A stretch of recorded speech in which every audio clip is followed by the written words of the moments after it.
What's up guys, I'm Shane and this is Spare Change.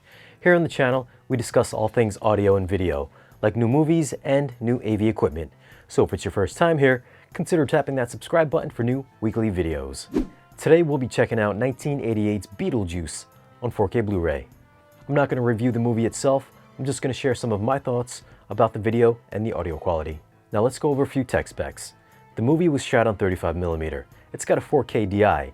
It's rated PG. Runtime is 92 minutes. Aspect ratio is 185:1, so it will fit your TV screens.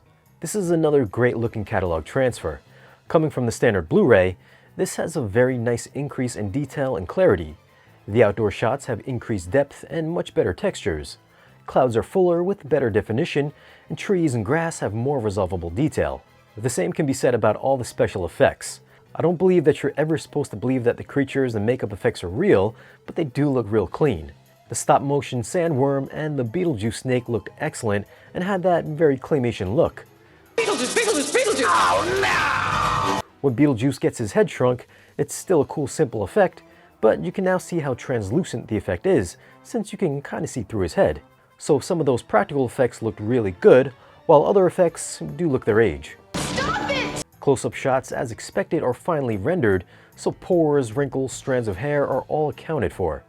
Keep in mind, this was shot on film, so there is a layer of grain throughout. I didn't find it distracting, but if you're not a fan of grain, then you might be a bit bothered. As for HDR, it does add a level of rich saturation to the color palette. Reds are deeper and greens are more intense.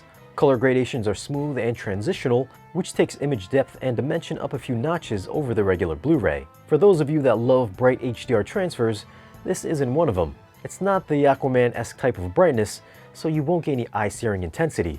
There are, however, some decent highlights from flames, interior lighting, and neon signs, but again, nothing that's really going to blow you away. You bunch of losers! Black levels are good for the most part, with visible shadow detail and enhanced contrast, though there are times when blacks can lean more on the gray side. Still, it's better than any other version that's out there now. You like it?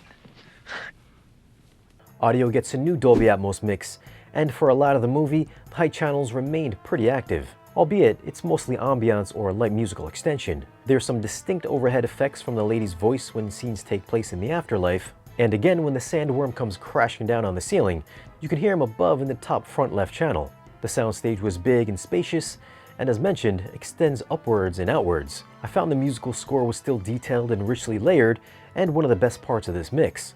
Bass response was good with nothing demo-worthy, but it served the movie perfectly fine.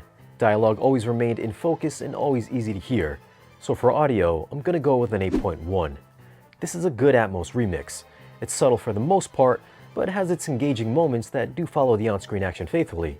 Some of the sound effects do sound their age, but happily, Danny Elfman's score remained clean and detailed. For video, I'm gonna go 8.5. This is one of the better looking catalog transfers out there.